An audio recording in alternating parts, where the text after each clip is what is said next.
A gente estava até falando um pouco disso, né? Eu, como consultora, também tenho aqui as minhas dores, mas é muito difícil você simplesmente, sei lá, colocar a tua opinião, né? E passar ali as tuas percepções do que seria ideal para aquele negócio ou para aquela situação, sem que de alguma maneira você esteja envolvido no negócio, no processo e entenda de maneira profunda aquela dor e aquele problema. Sim, então a gente tem um elemento de sujar as mãos. Exatamente. Né? E eu acho que isso é muito importante. Muito. Então, quanto mais você conhece esse cliente e vivencia esses problemas, melhor você consegue se posicionar.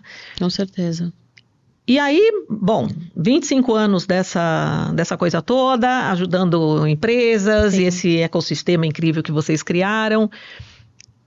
Agora vamos dar um salto quântico para eu tentar entender como é que surgiu a coisa do ESG na vida de vocês e o quão parte desse ecossistema isso é, né? Aonde que entra, se isso está relacionado à sustentabilidade, como é que é isso? Tem muito da minha família, né? A minha avó paterna, ela criou, na verdade meu avô, antes dela, depois que ele faleceu, ela assumiu 51 anos, eles têm uma fundação em Santos para crianças carentes visitarem o mar. Então, a gente nasceu nesse movimento social. Me conta um pouquinho disso, porque agora meus olhinhos brilharam. É uma casa que recebe por quinzena 110 crianças com acompanhantes de até duas instituições diferentes para conhecer o mar. Na verdade, são 15 dias de lazer, que muitas dessas crianças não têm a mínima noção da palavra férias. Então, e muito menos ver o mar. Então, assim, Nunca viram o mar. Gente, não aguento. Então, são relatos incríveis de milhares de crianças que já passaram por essa casa ao longo desses 51 anos. E é isso, era uma vivência da família. Então, ir até lá, ficar com aquelas crianças, era parte da minha infância. Entendi. Né? Eu fiz com que meus filhos também tivessem sido parte disso. Eles foram muito até lá também, para entender que a nossa realidade, né? Então... Isso ainda existe?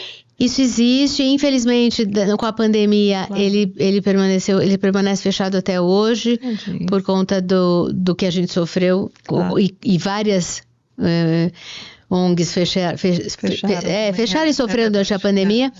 Mas a ideia é que a gente consiga colocar... A ideia ainda está lá. A ideia ainda está lá. Tá acesa. E esse foi o bichinho, né, que picou lá atrás. Então, eu acho que a gente já tinha isso muito aceso. E aí, há 10 anos atrás, um pouco mais, a gente começou a se inconformar com a quantidade de resíduos que, principalmente em eventos, a gente gerava, né?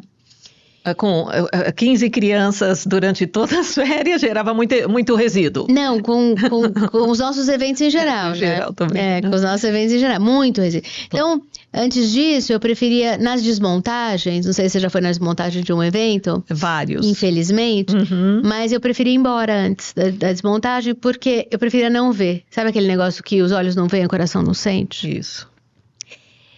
Mas aí uma cliente amiga, que era a diretora de sustentabilidade da FGV, falou, você não pode tirar as costas para isso. Me deu um super chamado de atenção, que eu agradeço até hoje. Uma bronca vale muito, uma né? Bronca vale muito, às vezes mais do que um elogio, isso. Né? Vale uma boa bronca. Isso. E ela falou, você não pode fazer isso de jeito nenhum. E foi aí que a gente começou a olhar para o nosso negócio como o que a gente gerava e como a gente poderia reverter aos poucos o que a gente tinha de resíduo. Então, por exemplo, as lonas dos nossos eventos, até hoje, então há quase 15 anos, elas saem dos eventos, são higienizadas, vão para as nossas artesãs, que são mulheres em situação de vulnerabilidade, que costuram essas lonas, fazem disso virar mochilas escolares.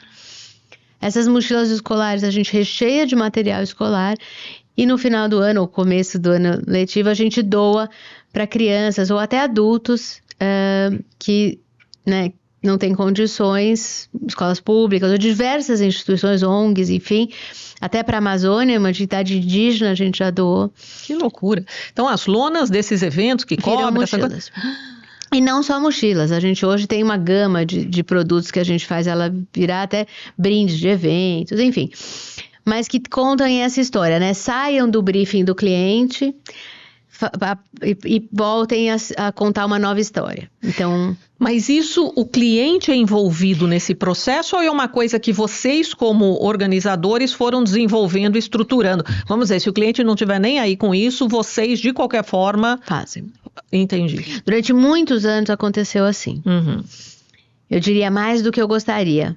Porque a gente sempre convidou o cliente para participar dessa discussão. Uhum. Mas agora, eu acho que tudo tem seu timing.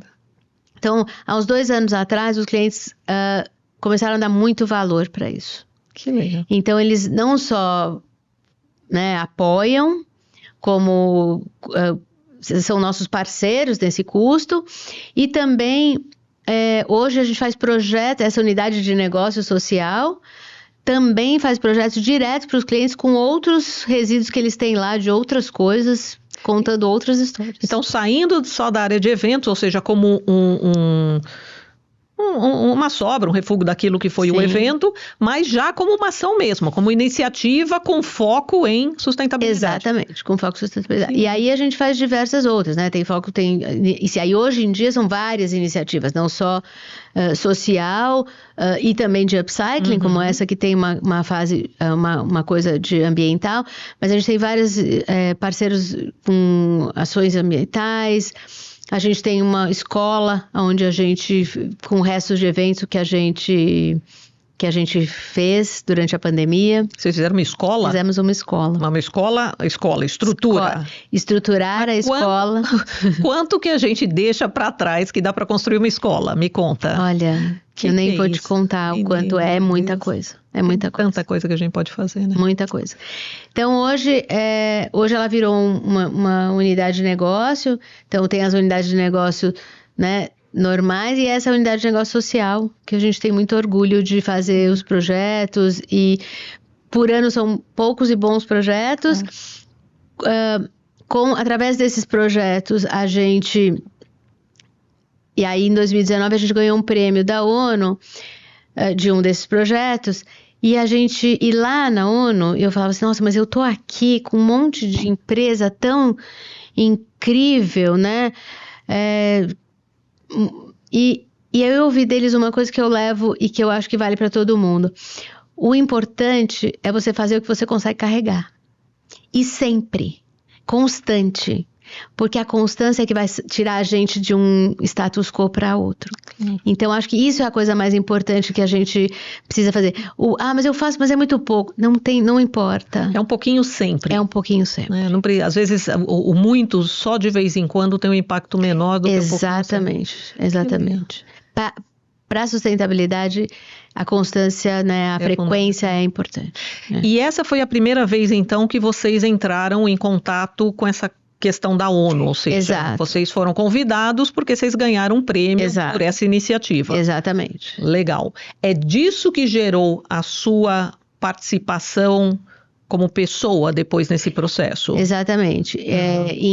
Agora em 2024, setembro, então de setembro a setembro, eu sou UN SDG Pioneer, Latinoamérica e Caribe, e foi um processo com várias pessoas de diversos países do planeta e e você tinha que provar as iniciativas que você fazia. Então eles me convidaram, foi feito um documento bem extenso.